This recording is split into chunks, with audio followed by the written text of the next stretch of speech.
the British Army that inhabited the American colonies in 17th, they had more soldiers here in the colonies at the time than they do in the current army right now. Think about that. All the United States can do is just ignore the UK, and then at that point, what's the UK going to do? They're like a nasty little dog with no teeth. Loud, yeah, but they don't have troops. We got a few nukes, but hell, their navy can't even get out of its ports. The UK is a joke anymore. It's an absolute joke. And they're playing dress up, pretending to be a great military power. They're not. And they really, frankly, haven't been a great military power. That ended with World War I. They burnt themselves out there, survived World War II because of the United States and the Soviets. But now, having to face reality. This is really another example of this woke mentality. They're the ones that tried to reduce competition in sports so that there were no losers. Everybody's a winner, get a participation trophy. Yeah, Europe's getting a participation trophy, but they're getting beat. And they've let the United States basically humiliate them too. So yeah, this world order governed by the G, it's increasingly irrelevant. The signs are that the next decade, the next 20 years, the countries that are going to play the dominant role, China, Russia, India, the United States, they're the big countries or the big economies. Europe's fading. They're really a second-rate region. This has been more about a colonial U.S. let's call it neo-colonial empire initiative. And going forward, Europe needs to pull its own weight. And they're going to sanction. Trump said, if you're going to put tariffs on goods that we send to you, we're going to put tariffs on goods you send us. And if you don't put tariffs on us, we're not going to put tariffs on you. It would be equal. But I really think this week marked the start of the end of NATO. It became very clear when Hegseth said, hey, if you send French, German, British troops to Ukraine to help secure the peace, you're not doing it under NATO auspices. You don't get to claim if you get shot and killed and attacked that it's an Article 5. And, hey, we ain't playing that. You're on your own. And, if Ukraine wants some more weapons, you provide it, not us. We've done our bit. We're done. And that was the message. That was genuinely shocking. Europeans bet a lot of money, and particularly the Brits. They were hoping that basically some of this money was like seen as a loan to Ukraine, and that they were going to secure rights to critical minerals assets in Ukraine. That's not going to happen now. Whatever they hoped to take from Ukraine economically is disappearing. The Russians are going to control the critical resource-rich regions. But the reality is there is no majority consensus. That's part of the problem. Europe's lost. And what they've come up against is here in the United States, at least, we've had a majority consensus. They're tired of this whole woke mentality. They're tired of being told that white men are bad, that you're evil. And there's been that pushback with Trump. The key thing, I think, for Europe is there's no majority viewpoint. You can't point to one party that represents 51, 52, 60% of the people. They're all at 24%. They talk about, oh man, AfD, boy, they're coming on strong. They got 27% of the support, and that's considered significant. Well, maybe it is. Now, the folks on even whatever you want to call that, the left, the woke crowd, the globalists, they don't like it, and they're pushing back, and they certainly don't like it in Europe. But I think Trump and Vance are now basically saying, we don't care. We think you're wrong. And Europe is reeling from that. They're shocked. Europe has very small armies. Combined, they would be still only about the 1/3 the size of Russia's army if you put them all together. They don't have any intact industrial production lines producing tanks, armored vehicles, artillery shells, combat aircraft. In fact, what the United States wants Europe to do is buy that from the United States, which the United States is making at a pretty slow pace. Right now, we can produce 550 Patriot missiles a year. 6 of those for every incoming missile from Russia that they're fired at, you're going to use at least 2 Patriot missiles going after it. Just do the math. You got 550 will last you a month. But then, in fact, that's the United States can only produce that for a year. So, yeah, it's a legitimate criticism of Europe. I think the one message Europe probably got out of this week's exchange with Secretary of Defense Hegseth and then J.D. Vance and probably Marco Rubio is, we're not best friends anymore. Or we're going to start seeing other people. That's been in this relationship, and you show up and the girlfriend telling ugly fat Europe, we're going out with some more attractive people than you. Why is Germany deindustrializing? Would it have anything to do with the fact that the United States blew up the Nord Stream pipeline and cut off Germany from cheap sources of natural gas and was intent on preventing Germany from buying gas and oil from Russia at relatively cheap prices, which would allow its industry to be competitive? The United States needs to take responsibility for helping create this mess. Yeah, he's absolutely right. It's not just Europe that's deindustrializing. Look in the goddamn mirror. The United States is not some industrial powerhouse. We are dependent. We've offshored much of our industry. Now, Trump wants to change that. At least he says he wants to bring it back home. But the United States is long, long ways from what it was 50 years ago as far as an industrial base. They're talking about a strength that doesn't exist. So they're not in a position to do it. They can't change they can't change the war on the ground. They can't change the trajectory that this thing's going. They're delusional. Europe right now is in a state of shock based upon what they've heard from both Trump, Pete Hegseth, and now J.D. Vance. They're in absolute shock. And again, I'll put it in terms of personal relationships. Imagine that you're dating a girl and the fiance, you got marriage planned, the marriage is scheduled and everything. And all of a sudden, she shows up and says, wedding's off, I'm not marrying you. It's been nice knowing you. It's that kind of shock that's going on here with Europe. They've just been blindsided. But if they in any way try to block, the Baltic states they're going to try to block the Russians from exiting, well, the Russians will blow them out of the water. Then what are they going to do? Russia is going to defend its interests, as it should. This is these constant attacks by these other countries, particularly the Baltic states, to treat modern-day Russia as if it was the Soviet Union is a level of ignorance and foolishness that I don't have words to describe. And let's look again at the effect of the sanctions. As a result of the sanctions, Russia's economic growth last year is 4.1%. Healthy. Yeah, they've got some inflation. And it wasn't just Russia claiming that. World Bank and IMF both had to revise their projections because originally they were saying, Russia's only going to grow 2%. Doubled that. Whereas in Europe, they're doing the exact opposite. The Baltic states, they made a big to-do the other day about cutting. We're no longer going to accept Russian energy. We're cutting it off. Their costs went up 300%. And they're buying electricity from Europe, electricity that's generated by Russian oil that the Europeans are buying to run their jets. It's crazy. All of this is nothing more than twisted political theater. There's no the real substance in it. Nobody thinks through. So yeah, they want to impose sanctions on Russia. Go ahead. Russia is self-sufficient.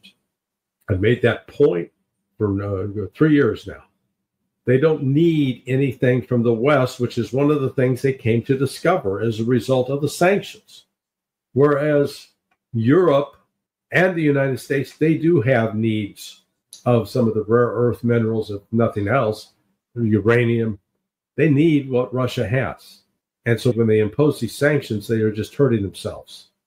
Again, I have no explanation for how people who are capable of speaking coherent sentences, who have attended university, they're not showing that they are mentally incompetent. He's not taking his clothes off in the middle of the office and running around outside naked.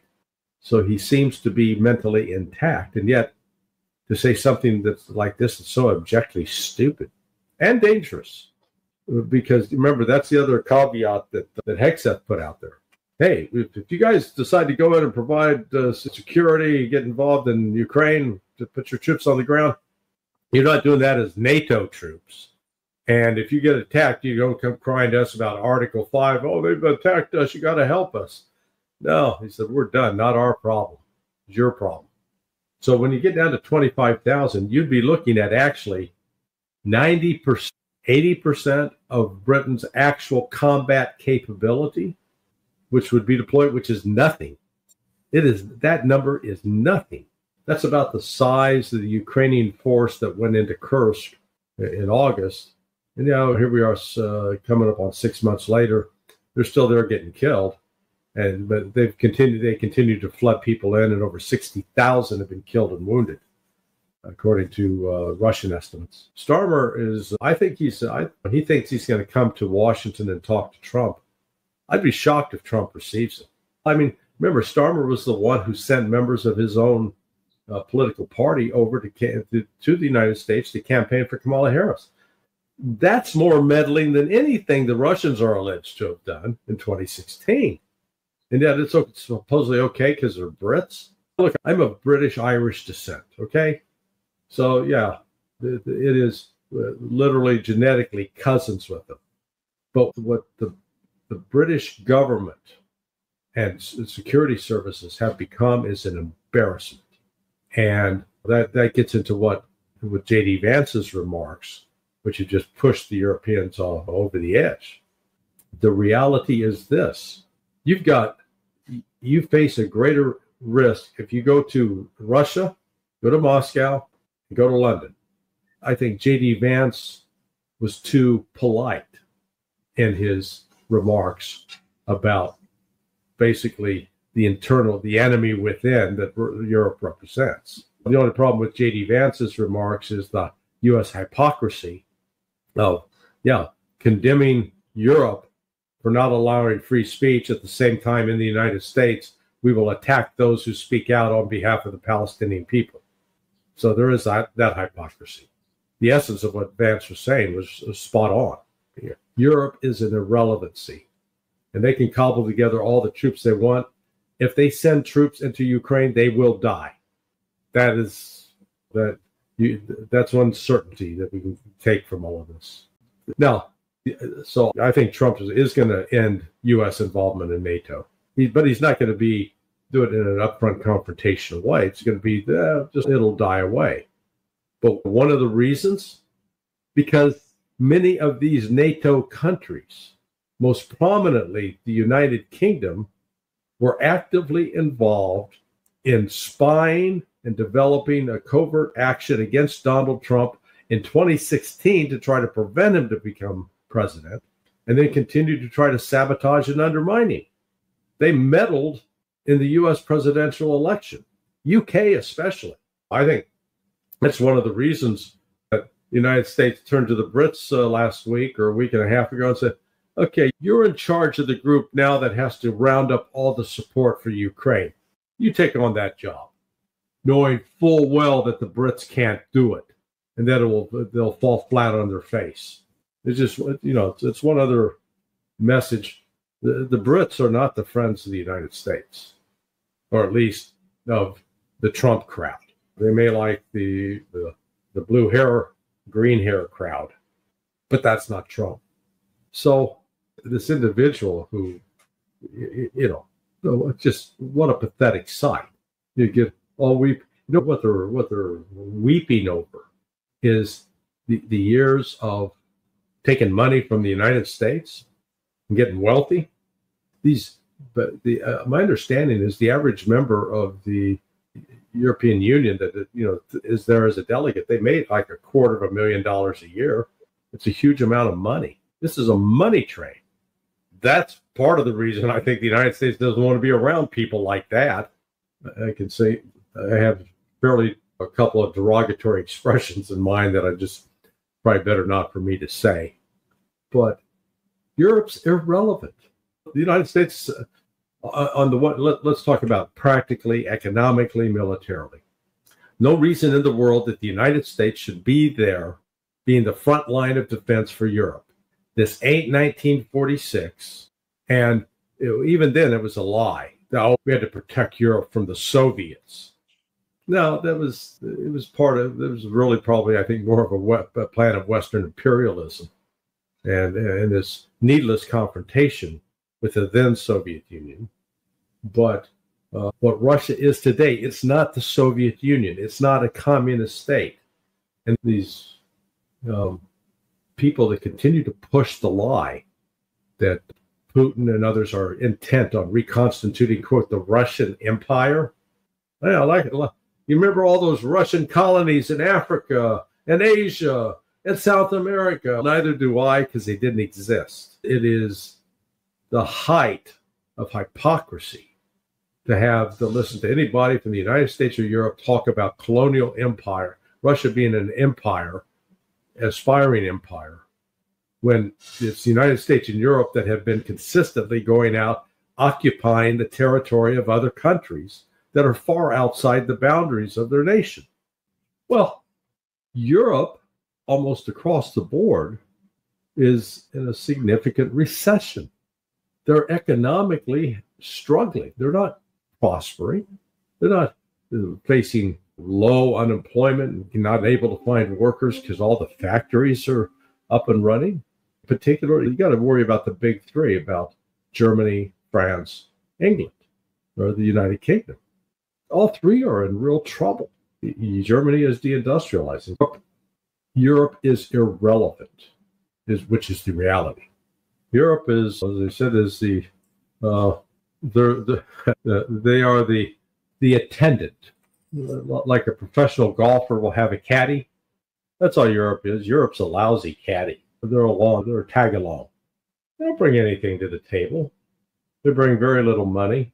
So still the Europeans, yeah, we can supply weapons to Ukraine. You buy them from us and you can send them to them.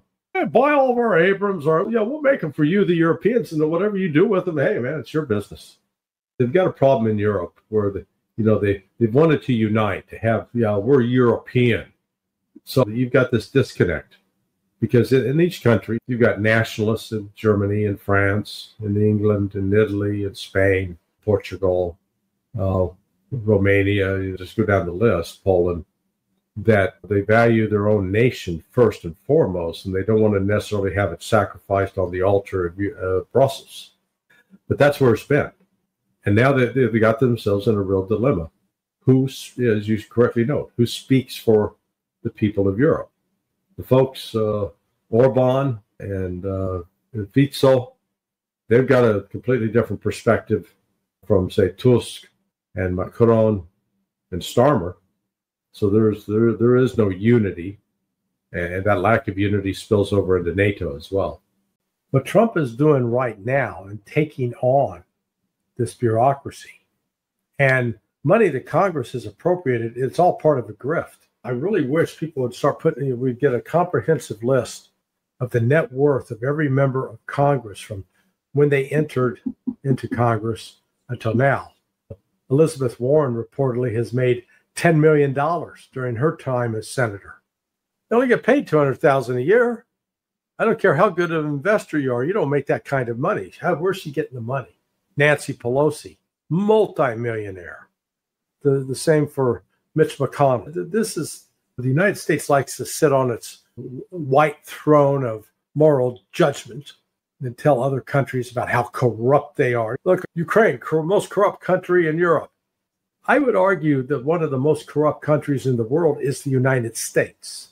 We just disguise it better. We dress it up. We pretend.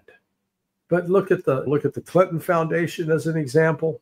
You look at the protections that went to hide the identities of Epstein's clients, the people, and we like to pretend that it's only overseas, these other countries. And the one thing Trump doesn't like is getting bullied and threatened. So, yeah, they may have given him a bunch of money, but he's not going to take their bullying and threatening if they come after him. He's going to do what Trump wants to do and what's in the best interest of Donald Trump. Now, whether that serves the national interest of the United States, a whole nother question. But Trump's not going to be sitting there saying, what does Bibi want me to do today? That's nonsense. Egypt reportedly has been putting together a plan, and they've got the approval, or they're going to get the approval of the Organization of Islamic Cooperation, this 30, 40 nations that are Islamic, ruled by the people who adhere to the Muslim faith. If they show up with that plan to Donald Trump and say, okay, you don't have to move the Palestinians, we'll take care of it. Here's our plan. We got the money. We'll pay for it. I can very easily say, Trump going, oh, hey, good. All right, there's a solution now. Hey, the Arabs are stepping up. They're taking shoulder of the burden. And then at that point, it just tell Israel, hey, this is going to happen. And there's not a lot Israel can do about it. So I don't see, what are they going to do to Donald Trump? If you don't do what we want, we're not going to vote for you next time. He ain't running next time. He's not. So the leverage of AIPAC at this point is real limited as far as Trump concerns Donald Trump. Now, if, Katz, the defense minister in Israel, he's just being fat and stupid is not a good look. And he thinks that Israel can go magically destroy Iran's capabilities. Trump is not going to sign off on that. He doesn't want a new war. He wants to be known as the peacemaker. And that's why I say I bet more on his vanity. He loves the attention he gets when he's the great peacemaker. And so that's where I think his instincts are inclined to go. He's not going to. There are those who pundits around that insist that Trump's on the string of Bibi Netanyahu. He's just a puppet of Netanyahu. He's Netanyahu's prison bitch. That Bibi slaps him around. No. Trump is his own force of nature. Now, I'm not arguing that he says the right things, or even sometimes his policies can be completely wrong. But I think too many people underestimate him, and they claim that this guy is stupid. He's not stupid. Okay, he is not a great speaker. The fact that he defeated the entire weight of the deep state in the United States over really an 8-year period to try to destroy him. It started in 2016, and they failed. They threw everything in the book at him.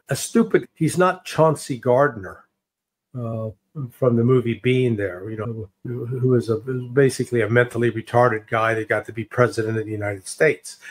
Donald Trump's not Chauncey Gardner. Israel, despite its false belief, that it is severely weakened Iranian defenses and that will have virtually unfettered access to Iranian nuclear plants or factories working on nuclear technology.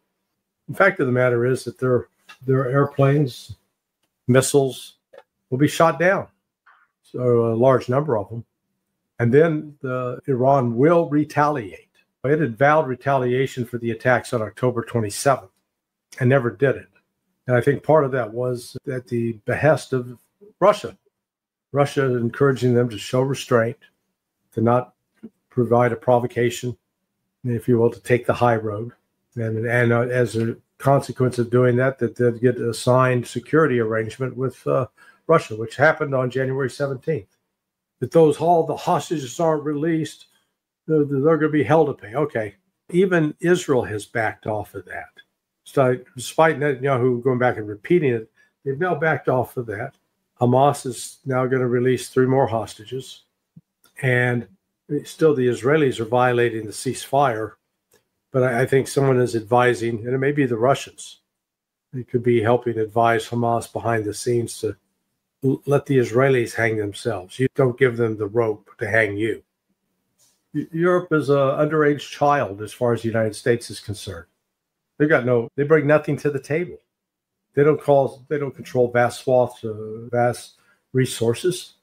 They don't have huge sums of money, large numbers of soldiers, and military equipment. They're along for the ride, and they've been freeloading. The other dimension to this that's maybe factoring into Trump's thoughts, particularly with the UK, is it was British intelligence that played a major role in helping perpetrate the Russiagate fraud against Trump. There was a British MI6 officer, former Christopher Steele. So I don't think Trump's got he doesn't have the time of day for the Brits. The special relationship with them, screw them. That's probably Trump's attitude. And frankly, I don't blame him. Part of the problem has been anyone that's ever dealt with the Europeans, and I have over the years, going back to my time at State Department 36 years ago. There's an arrogance. You got a lot of very pleasant people, a lot of very smart people, cultured, but there's an arrogance there of they're better than you. You Americans are crude. We're sophisticated. You catch that vibe out of them. And yet they have indulged this woke agenda. Candidly, go into Germany, in Berlin, the sex clubs that have existed there for years, there's a level of moral degeneracy that the Germans have accepted just as normal, that the rest of the world is shocked and appalled at. The Germans have chosen their own path, as have the Brits, as have the French. But I return to emphasize the key point. There's not a majority view. It's broken up. It's balkanized. You got lots of minority views, and that's just whichever minority groups get together to decide to work together on a temporary basis. But there's no consensus about what does it mean to be German. Germany used to consider itself a Christian nation, no longer. Same for France. You've seen the role of the Catholic Church through much of Europe. It was a very powerful force going into the middle of the 20th century. Now it's become significantly less. And that's the irony, because in Russia, the Eastern Orthodox Church is strong and growing stronger and plays a central role in the government. You